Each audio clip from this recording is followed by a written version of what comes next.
What's up and welcome to The Square, which is a weekly live stream podcast that dishes on art and culture, business and faith, productivity and structure, civics, all under one roof. Why? Because like any other city, town, or urban square, the square right here is my public platform for me to share my positivity on, current cultural things, but all of it can be like, again, city, town, or urban square. It could easily be about business.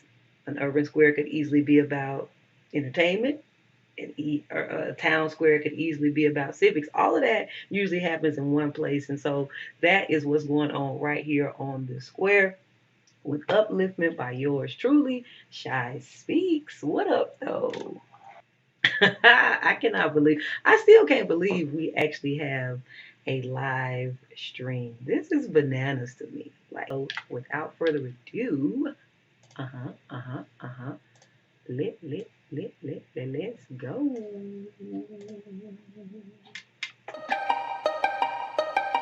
Listen, Shy speaks, Shy speaks, Shy speaks, Shy speaks.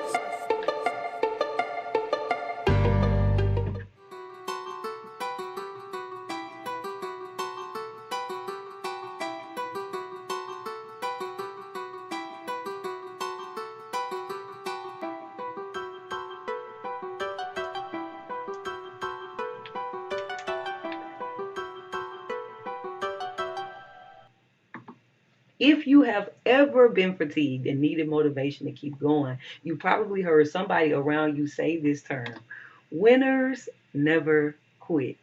Well, that's ironic to me because when you think about it, winners always quit. Okay, always and never. We're going to get into that here in just a moment. But in this video, I'm going to give you two distinct times when winners actually quit.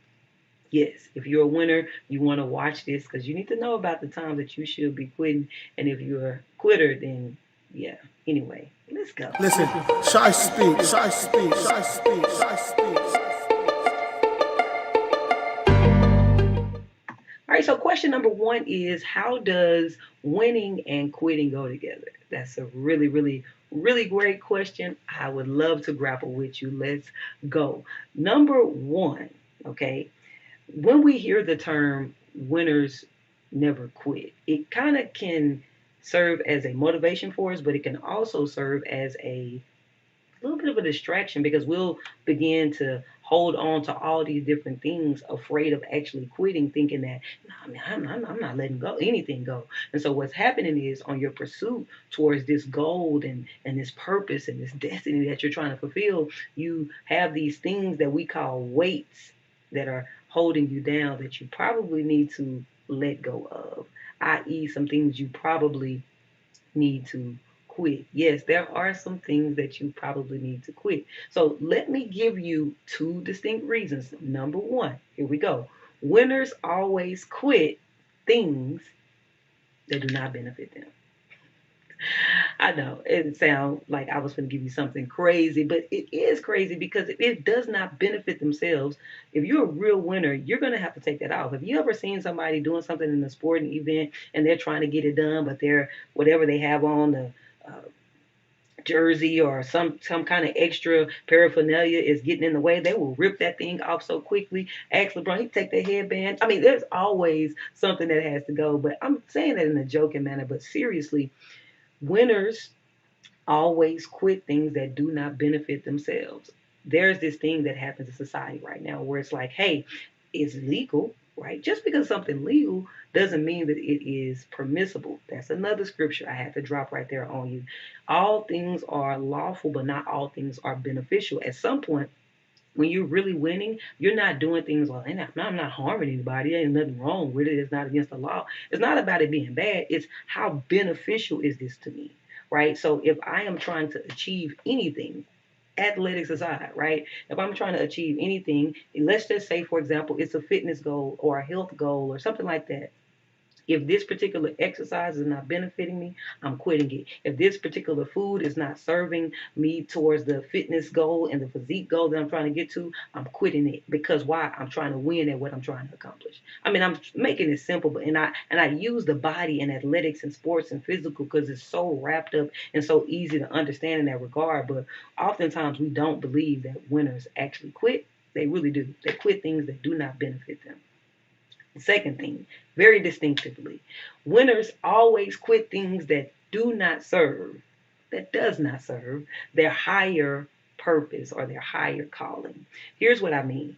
Just because something benefits you, that doesn't mean that it also serves your higher purpose. Now we move from right and wrong, good or bad. I'm gonna quit it because it's bad. Like, no, I'm quitting it because it's not beneficial. We already understand that. It may not be bad. It's just not benefiting me. It's not helping my mental, emotional, spiritual, anything. Is no benefit to it. No benefit to this food. I'm cutting it out. Right. That's one level. The second level is, all right, it is not serving my greater good. I'm going to give you an example, a macro example. Number one, a person who has an opportunity to take two jobs. Well, actually, they have one job. The first job they make $350,000 a year. They themselves are able to make that. One person making $350,000 from one job. It's amazing for them. They exchange 30 to 40 hours a week and they make the 350. Boom, super simple and sweet. Now, on the flip side, if you are truly a winner, you'll be focusing on quitting it if it does not serve your greater purpose. Like, why would I quit something like that? That's why I'm telling you. Stay with me now. Let's just say you get offered an opportunity. It could be a for-profit or non-profit opportunity that you're going to be able to fund 350 people. And your mission is to help increase financial literacy or close the wealth gap between for the people of color, right? That's your goal. Now, and if you're going to be able to do that, you can do that by being able to fund their businesses. So now this job they're offering you may not be $350,000, but if that's truly your goal, your purpose, and your mission is to increase financial literacy and close the wealth gap for people of color, then guess what you're going to do? I'm going to look at this job. I'm going to say, I got 350 people that if I take this, I can give them grants. I can write and provide grants for 350 people of $100,000. If you multiply that, that's $3.5 million that I would be able to transfer versus the 350 that I can get for myself. When you are a winner, you quit things that affect your ability to go one to many, right? So one to one is fine, and that one is you. If it does not benefit myself, I will not do it. That's why you would hear when you were growing up, man, they would say drugs are for losers and stuff like that. Why? Because people who win don't take things that don't benefit themselves. I'm not particular for sure how this Prozac or whatever this is that you're offering me, meth or whatever, how this is going to benefit my life in any kind of way. So it's a no for me because that's a winner mentality. But then we go beyond the bad things to, is it actually like serving my greater good, right? So I'll take the job that actually serves the greater good. And when I say my greater good, it's not just my greater good, because when you think about your high calling and your true mission is more than likely going to impact so many others.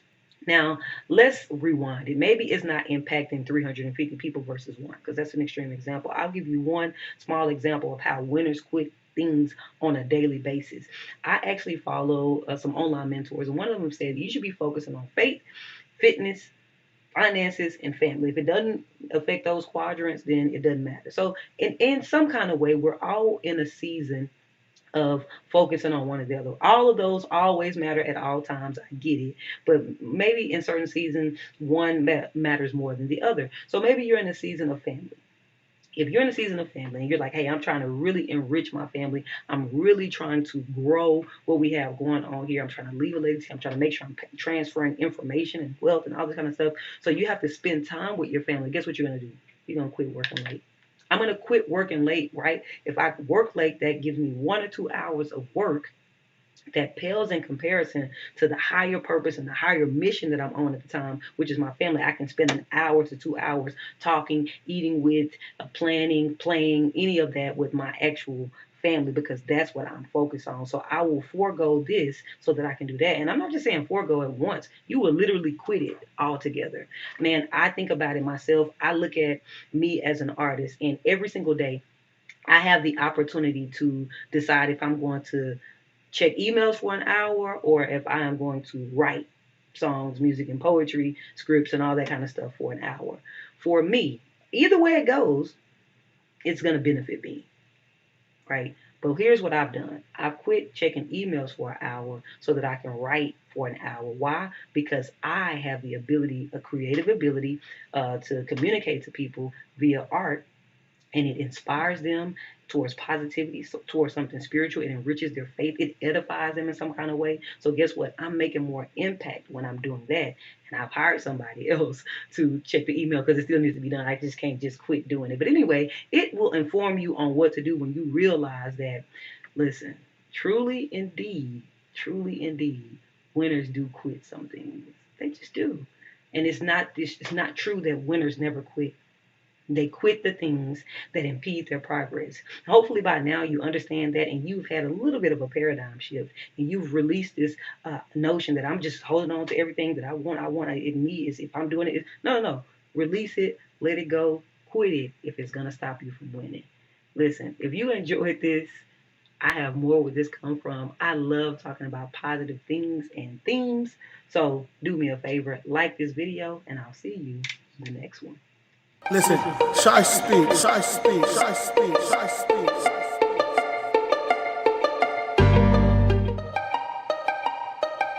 Listen, ShySpeaks, ShySpeaks, ShySpeaks, ShySpeaks.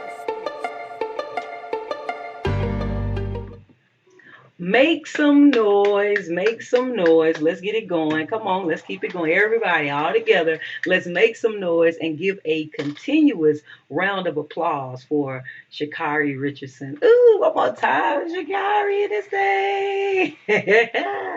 Listen, Sha'Carri is now considered the world's fastest woman. She just blazed the 100-meter dash. She won the world championship.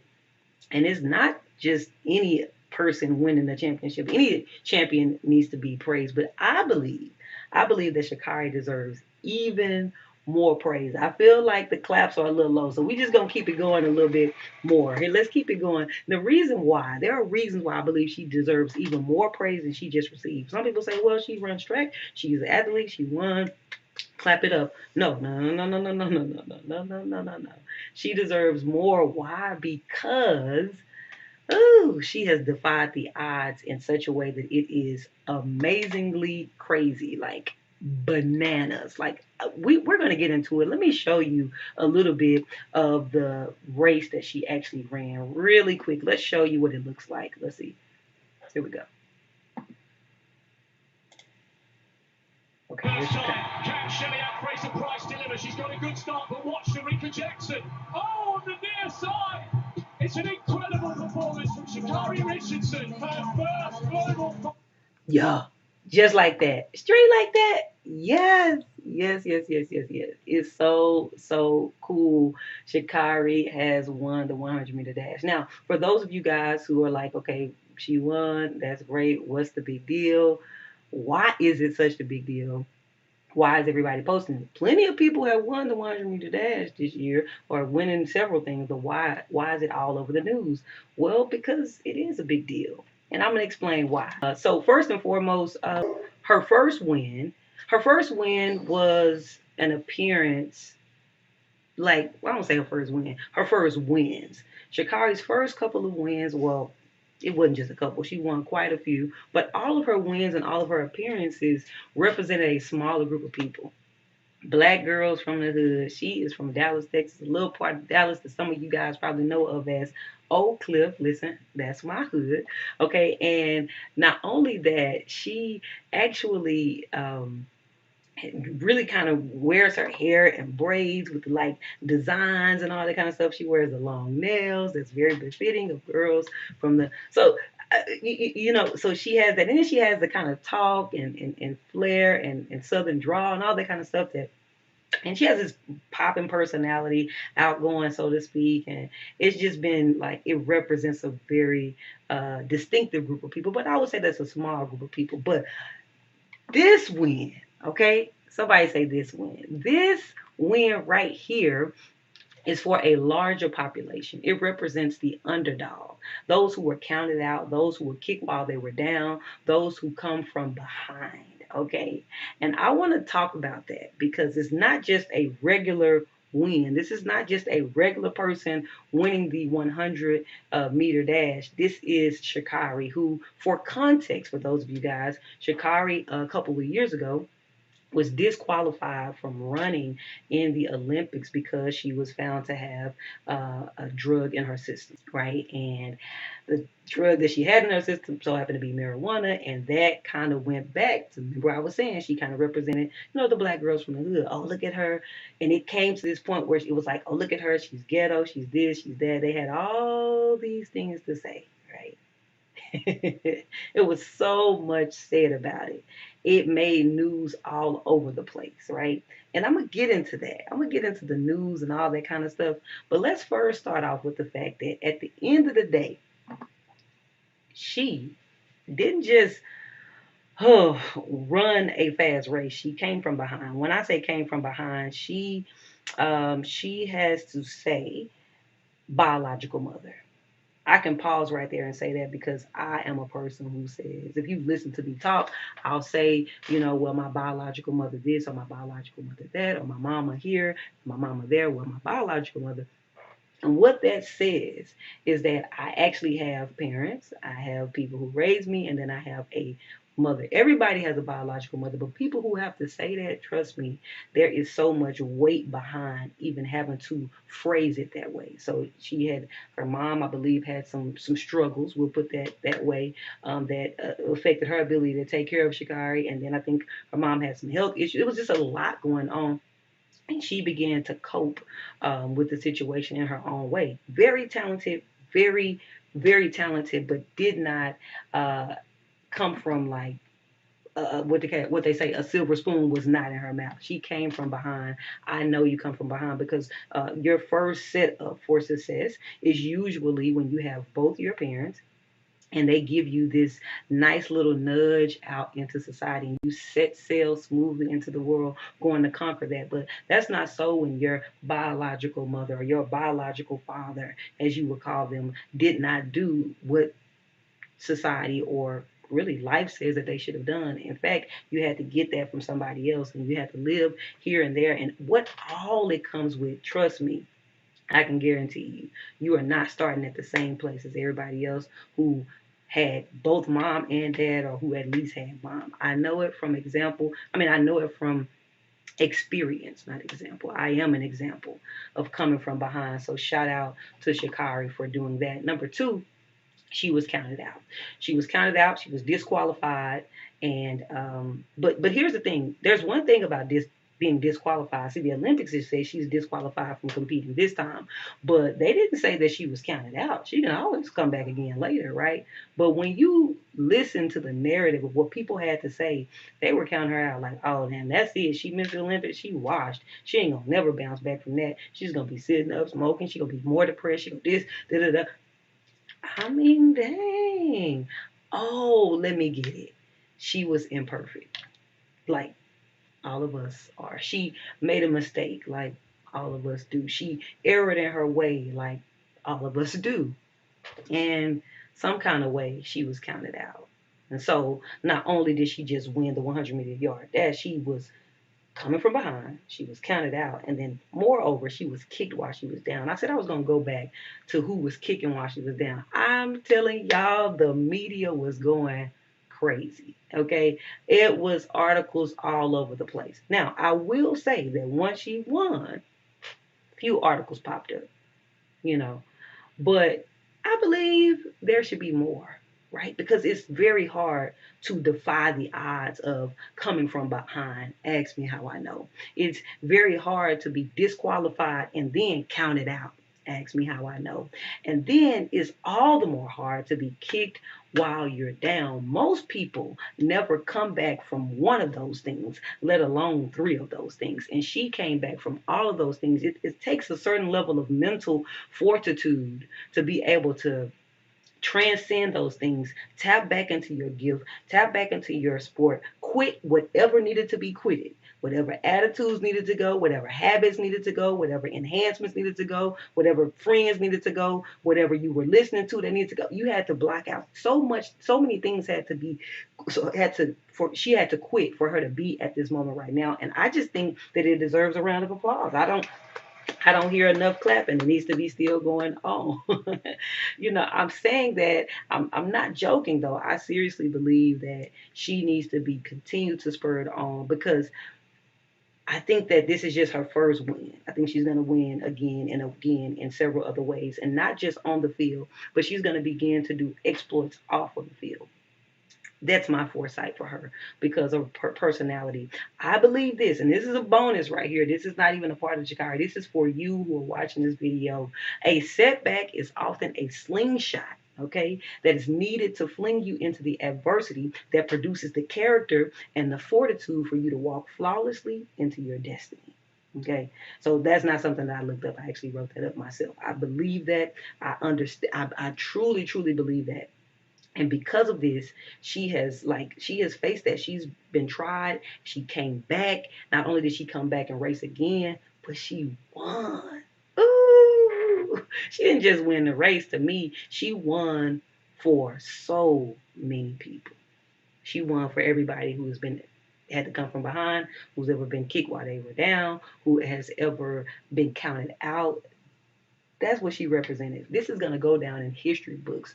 Trust me. Mark my word. A documentary or of something, because it takes a lot to do what she did. So let's keep the applaud going for this feat, the next feat, and everything that she's going to do as it relates to positively uplifting the group of people that she represents, from black girls to the underrepresented to the underdog and all of that in between. Hopefully by now you understand why this is a big deal, right? You understand that it takes a lot, right?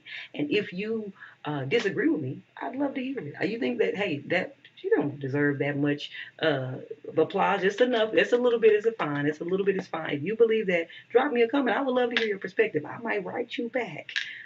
I would love to hear what you think, seriously. But if you agree with me, I also want to hear what you think as well. Drop me a comment. Let me know what y'all think. Until next time, I'll see you in the next video. Peace. Listen, ShySpeaks, ShySpeaks, ShySpeaks, ShySpeaks. In the dynamic world of entrepreneurship, unexpected encounters can sometimes lead to intriguing questions. In today's video, we're going to be exploring the curious interaction between rapper Meek Mill and small business owner at a sneaker convention. We're going to examine whether or not you know, his banter that he had with him, his conversation, the dialogue, the exchange was a genuine attempt at mentoring, or was it a potential hustle in the making? Let's talk about it. Listen, ShySpeaks, ShySpeaks, ShySpeaks, ShySpeaks. So it caused quite a stir in polar decisions, but we're going to settle the score right here in this video. So you definitely want to stick around to the end if you have a small business or a side hustle and you want to glean these 3 business lessons that I've extracted from this situation. You definitely want to stick around. But for context, I want to let you guys know what we're talking about. So let's head over to the situation. Let's see what happened here. All right, here we go. That's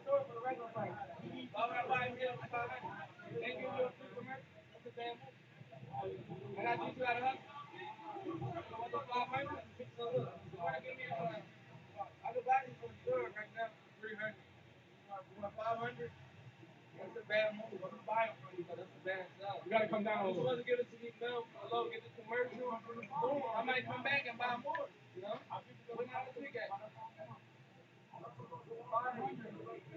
I might now go to the next day where I might spend $5. Okay. I got a check. All right, but I can pay for Did Meek Mill have a good point in this video? Did he teach a valuable lesson? Is there a lesson here for all sneaker vendors or all small business owners at large? And or well, was he just simply hustling him? That's a really good question. I'm gonna get into it. So number one, there is the lesson here that there's the difference between the quick money and the opportunity to market. If you listen to what Meek was saying, that's pretty much what it sounds like. It goes into the conversation that people are saying, like, man, some of y'all are so focused on the quick money that you miss the opportunity for the long haul. You should have gave, Meek Mill was talking good. He was teaching them how to hustle. You got to learn how to market in the long haul. You're just making the money for right now. Now, this is where I want to introduce a business topic. A business idea, right? Let's raise our business acumen a little bit. Okay, there is a such thing as strategy, right? There's a difference between long-term strategy and short-term objective, right? And sometimes the long-term strategy and the short-term objective do not coincide. Let's say, for example, this particular vendor had, maybe he spent $2,000 for the vendor booth. Maybe his goal was to make $5,000. He had a goal. He's coming in there. He's going to sell a certain amount of shoes. He has to make those shoes because when he gets home, if he can make a $3,000 profit, he can pay his rent. He can pay all of that. He has so many things that he has to pay. It's more important in the short term for him to actually make the money. Maybe that's the scenario. Or maybe he says, I bought this particular shoe for a certain price and I need to make a profit. I need to make a profit off each of these shoes. If I do not make the profit, then I'm going to have to get to the point where it's like, man, I'm not running a profitable business. I'm going to have to close it down. Or maybe, let me broaden that. Like when we say there's a difference between long-term strategy and short-term objective. Let's make it clear. Let's make it plain. So let's say, for example, you have the opportunity to do business with an influencer, a big company, a big corporation. They could say, okay, I can do business with an influencer, and by the end of the year, they may have been able to brought in so many sales. Like in a year's time, we'll see the payoff of it. But that's long-term strategy, and that's great. But it won't matter if in the short term they're strapped for cash and they need to make a profit this quarter.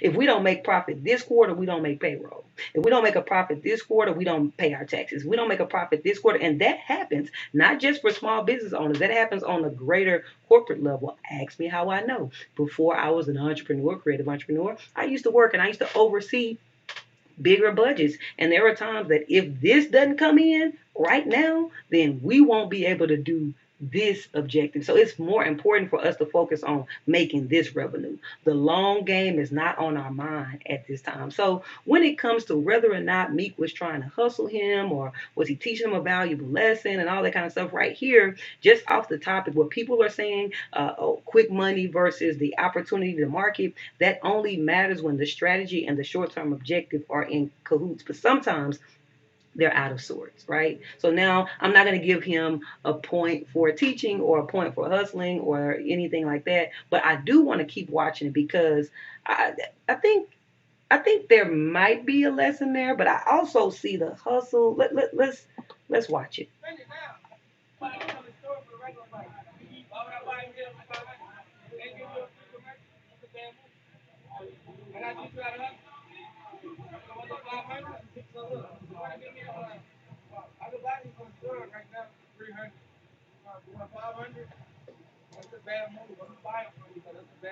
We gotta come down. I'm supposed to give it to me now. Hello, get the commercial.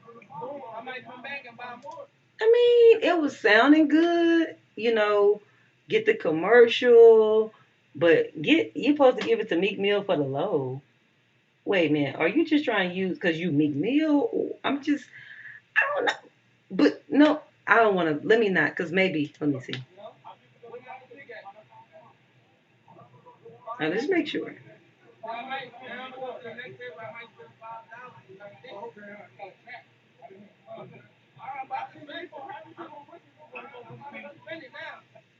Okay. Okay. So, you know what? I'm gonna talk about. I might go spend. I'm about to go spend somebody else. You missed the opportunity. Let me teach you. And so all the people from the sneaker con world is like, bro, he kind of missed the deal. And people who are not even from the sneaker world, just people who are into finances and money and small business and all that kind of. They're like, yeah, because he says that basically you he says, first of all, he says I could have bought these from the store. He says, but why would I spend more on you? So he gives the guy to give him an exchange. Oh well, he you can state your value. Hey, there's no store in the 30-mile radius that has these. Maybe he didn't say that. I'm not sure, but I'm just saying that that gave him an opportunity for him to raise the perceived value in the customer's mind. But then he goes on to say, why are you charging me 500? You could just charge me 300, right? You could have got the video from me and you could have then marketed that video, which would have brought you more sales, right? So that's the long-term strategy. Number two, maybe I would have came back to you because I'm like, oh, he laced me up, he give me the good deals.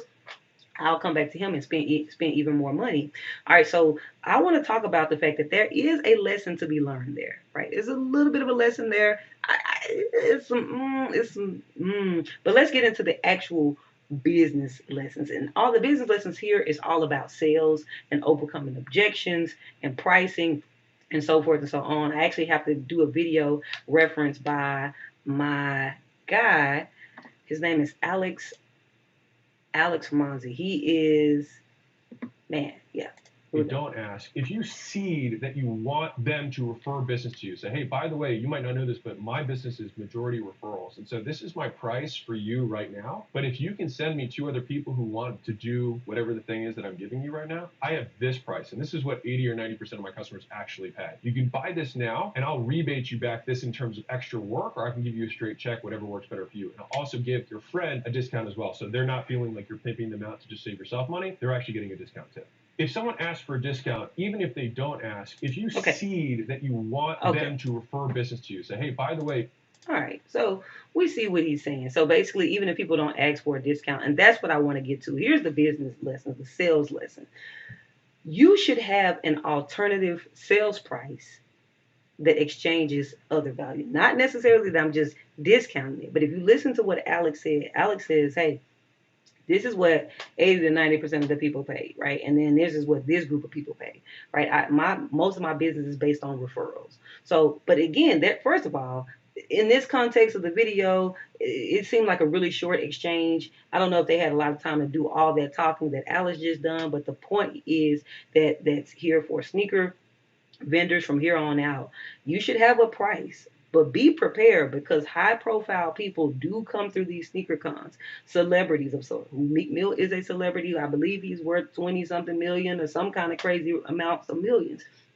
They may come through here and you may have an opportunity to create a relationship, an ongoing relationship, create a client instead of just having them as a customer, right? That's what we're saying. When we have clients, my clients, I do business with them, they refer other business to me.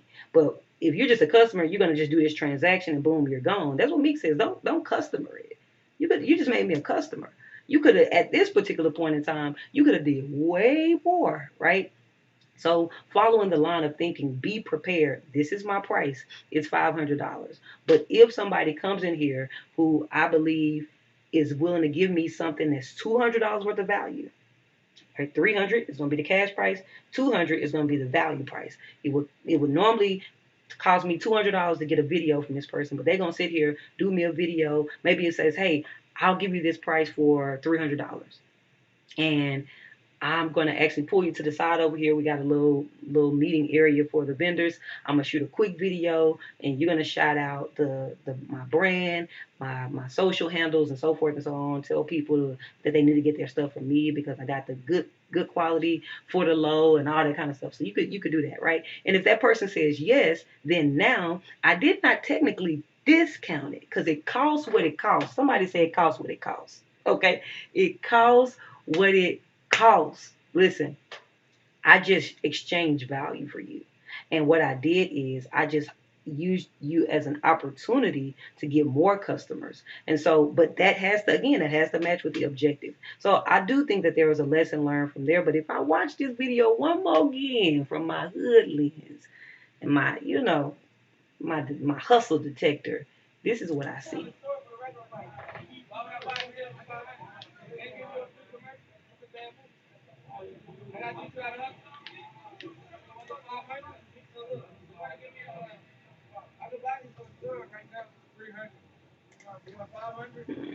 Yeah, I don't really need to watch it again. Basically, he said probably and might too many times for me. See, if you're really trying to teach a small business owner something, you don't probably you don't might them. You have a lot of money and you have a lot of businesses, sir. Here's what he could have done if he was really, truly, indeed trying to teach a lesson. He could have said, "Hey, listen, I know it's 500. I'm gonna actually tell you how to do this. You could have given it to me for 300. I'm gonna step to the side. I'm gonna run the play for you. I'm gonna do the video. I'm gonna do the commercial. We're gonna tag it. I'm gonna tag it. I'm gonna put it in my stories or whatever, and that's gonna be able to generate you more attention and more this and more that. And that's what you do. So when you're in opportunities like this, man, don't miss the moment. It's not just me being Meek Mill, right? Not just giving Meek Mill for the low. Other people may come in here, and when they come in here, be prepared to have an offer for them. Offer them something else that's going to be worth their time, and it's also going to be worth their time. That's how you teach that. But he was like, man, I probably this, and you probably that, and we might do this, and the guy didn't really have a lot of time to create a counter offer and work a deal. So guess what he did? And that's what I believe that you should do, which is lesson number 3, I would say. See, lesson number 1 was understanding that there's a difference between quick money and the overall opportunity to market, because there's a difference in strategy, long-term strategy and short-term objective. Number 2, a lesson on sales, right? So I have one price, it costs what it costs, but I have a different way of exchanging value with people if that's available, especially if they're going to turn into a client and they're going to bring me more referrals. That's that. Everybody should be prepared. The last thing, though, this lesson wasn't taught by me. The last lesson was actually taught by the business owner. Since there was no legit deal that was actually done, the dude stuck to his price. He said it costs what it costs. Okay. And here's the thing, we should be sticking to our prices. Number 2, we should stop trying to hustle and finagle small business owners. Just pay them. Because at the end of the day, when you go inside of the Gucci store, when you go inside of wherever, Neiman Marcus, wherever you go, you don't try to finagle and teach them no business lessons. Tell them, hey, I'm an influencer. They like, okay, influence this cash register, okay? I'm just saying, let's not try to be so quick to just pay what it pay the price, right? And then teach the lesson, because you have enough money to do so. You definitely have enough money to do so, especially in his case. But anyway, back to the owner. He said, listen, no, I don't know if he had a short-term objective, long-term strategy. All he knows is that it costs what it costs. And if you really wanted to help me, you could pay the price and do the video, because you have it that way. Let's not be hustled and had out here in the streets. So if you have to ask me, I said that we was gonna come to the bottom of it. Was it hustle or was it teaching? Overall, it was more hustle than teaching, because again, if he wanted to truly teach, there was ample opportunity for him to pay and teach the lesson and show him how it works, if that's what he really was trying to do. But he wasn't. He taught. He didn't teach that particular owner anything. He taught overall the sneaker vendors at large to be prepared to have their sales and pricing and value model and offers and stuff like so. Yeah, he did talk, but it was a lot more hustle. Give it to me for the low. I can go buy these shoes at the store. No, you cannot. That's the reason why I'm carrying these. If you can't go get them at the store, go get them, because guess what? You're gonna have to wait for them, because at the end of the day, it may be out of your size. It's gonna, so and at the end, and you're gonna have to go to a store. You're gonna have to leave here. That's the convenience of being here, is that you can do all your shopping right here. You're being charged for convenience. You're being charged for a finder's fee because I found a size that you did. Like, no, I'm telling you, just stand your ground, okay? Stand your ground like the dude did, because he was kind of hustling. Give it to me for the low. I'm trying to teach you how to hustle. When you say I'm trying to teach you how to hustle, I'm showing you how to do gifting. Now, if anything, he was gifting and gabbing him. So the gab, like, hey, you know what I'm saying? You need to be able to finesse, create an offer. Yes, that, but otherwise, he was doing way more hustling than teaching. Listen, this is my take. This is my 3 lesson recap of 3 lessons, 3 business lessons that were extracted from this particular situation. If you enjoy videos like this, being able to learn or grow in your business knowledge, you like hearing it in a fun way, in ways like this, then I want you to consider subscribing to this channel, because I'm going to continue to have more videos like this. Until next time, I'll see you in the next one. Listen, ShySpeaks, ShySpeaks, ShySpeaks, ShySpeaks.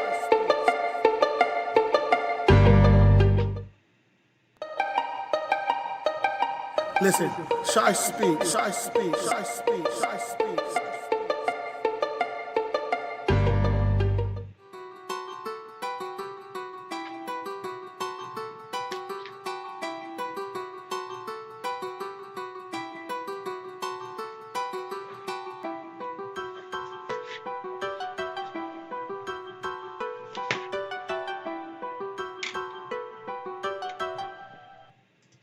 Quit setting goals. Okay. Quit setting goals solely. I say that because you do not rise to the level of your goals, you fall to the level of your systems. It's one of my favorite quotes. Truly, your goal is your desired outcome. Your system is the collection of daily habits that will get you there. Listen, in this video, I want to encourage you to quit solely setting goals, because that alone will not get you there. I'm going to tell you the 2 to 3 and maybe even a bonus way that you can actually achieve the goal that you're actually going out for. Let's get in. Listen, ShySpeaks, ShySpeaks, ShySpeaks, ShySpeaks. All right, so here's what you have to do. You actually have to coincide, okay? You actually have to coincide and shift your focus towards systems and habits, boundary and expectation setting to actually truly achieve your goal. I know wrapping your mind around that is a game changer, because we've all been taught to set goals. We've been told that it's an important practice. However, relying solely on goals can sometimes lead to frustration and burnout. The pressure of achieving a specific outcome can overshadow the journey and the progress that we make along the way. So here's what I believe should enter in at this point. Enter in systems. Systems, that's a holistic approach that prioritizes the process over the end result. Instead of being fixated on the single goal, you create a system that incorporates consistent actions.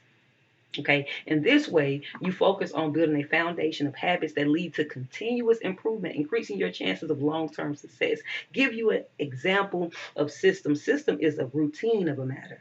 It is the ritual that you do. It could even be a tool, a software, an object, an item. Let's say, for example, you have a fitness goal. You get the watch. The watch has a system that tracks your laps, that tracks your laps to the computer and make sure your steps you're counting and all that that's a system that's in place. That is a very, very helpful tool if you want to make sure that you're running a certain amount of miles per month. You're relying on the system. But it's not just the system that matters, not just the routine that matters, it's the habit. The systems matter, but the habits are the building blocks of the system. By cultivating positive habits that align with your desired outcomes, you create a self-sustaining cycle of progress. Habits, when they are repeated over time, they become atomic. And then when anything becomes atomic over time, it makes it easier for it to be a knee-jerk reaction. And then not only that, you can just stay on track. And then of course you have the system to be able to keep track of the goal and the challenge and the progress, and you'll be able to navigate it in such a smoother way. I know I'm telling you, systems and habits. Next up, I want to enter in setting boundaries and setting expectations, right? That's a pivotal role in achieving your success. By setting clear boundaries around your time, your energy, your commitment, setting clear expectations around your conducive environment for you, and how people can show up with you, how you will show up, what you can and cannot do. It's going to protect you from burnout. It's going to help people know how to operate with you. It's going to help all of that. It's going to make it more of a synchronized system, because at the end of the day, just setting goals alone is not it. You can set the goal. Okay, I want to do whatever spiritual goal. I want to do whatever health goal. I want to do whatever fitness goal. Goal set, sweet. How are you going to get it accomplished? The how is set up in the system. The how is undergirded by the habit, and then the how is protected by the boundaries and the expectations that you set regarding such things. I could give you examples, but I actually just want you to wrap your mind simply around what I'm saying. Shift from goals to systems, habits, boundaries, expectation setting. When you do that, you'll be able to, number one, celebrate small wins along the way, because the system is there, right? You can celebrate the wins. Number two, you'll be able to recognize the progress. You'll be able to see that it's more important than achieving the goal itself, right? Because you'll be establishing a habit, and that habit is changing who you are, right? We are what we do, so to speak. We are our habits, so to speak. And so as I develop habits that reflect who I am or how I want to show up in the world, I gain confidence. And as I gain confidence, now I'm like, I like this. I like this. I see where this is going. I feel like I'm making progress, not just on this goal, but as a person. I know it's a mindset shift, it's a paradigm shift. And when you shift your mindset that way, it begins to give you a boost of motivation, and it keeps you engaged in the process. Nipsey Hussle said, it's a marathon, right? He said it's a marathon because at the end of the day, he realized that there's a place that I'm trying to reach. The idea there's a goal that I'm trying to get to, but I'm not caught up in the race, right? And just trying to hurry up and speedily get there. I'm enjoying the process because I'm enjoying who I'm becoming and what I'm passing up along the way. Like most people who run a marathon, they don't just get out there and just try to hurry up and speed through. No, they have an approach to this thing. They know how they're going to go about it, how they're going to actually complete this marathon. First, I'm going to do this. Then I'm going to do that. Boundaries. If this happens, I'm going to do this. Set expectations. I'll know I'm going to do this. These will be my markers. You see, all of these things coincide to actually achieve a desired result. I could go in and break this down for you business wise. I can break this down for you personally. I can break this down for you on the family level. I can break it down in so many ways. But for some people, you simply have to embrace the mentality first on the personal level that I need to quit setting goals solely.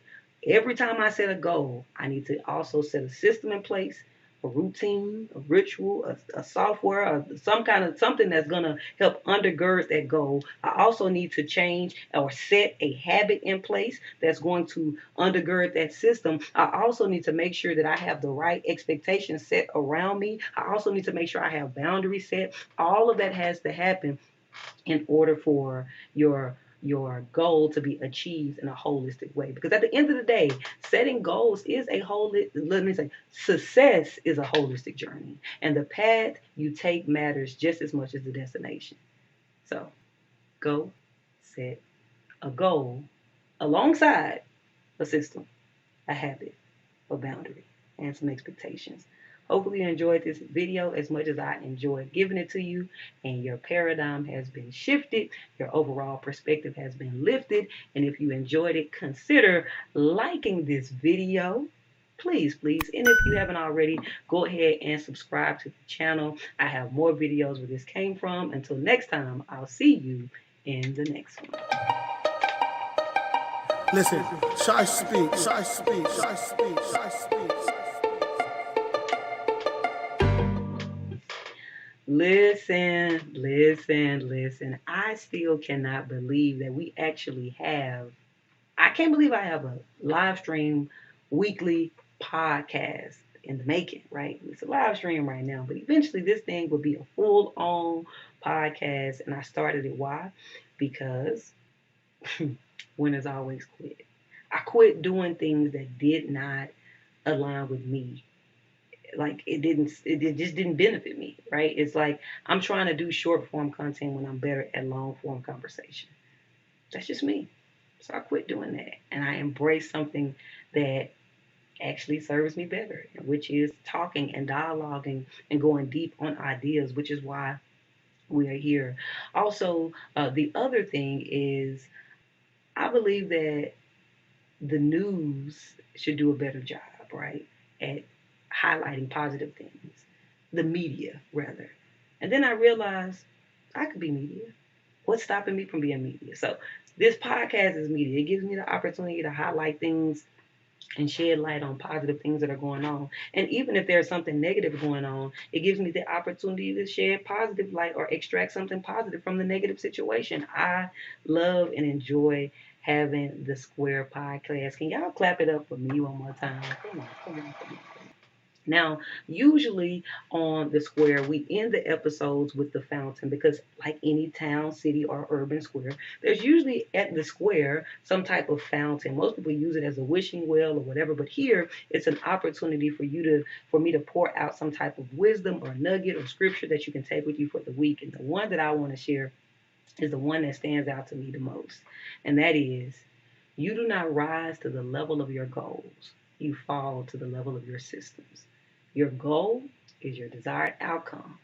Your system is the collection of daily habits that will get you there. Change your habits and you'll change your life. Thank you so much for tuning into The Square. I hope you enjoyed it. Until next time, peace out. Listen, ShySpeaks, ShySpeaks, ShySpeaks, ShySpeaks.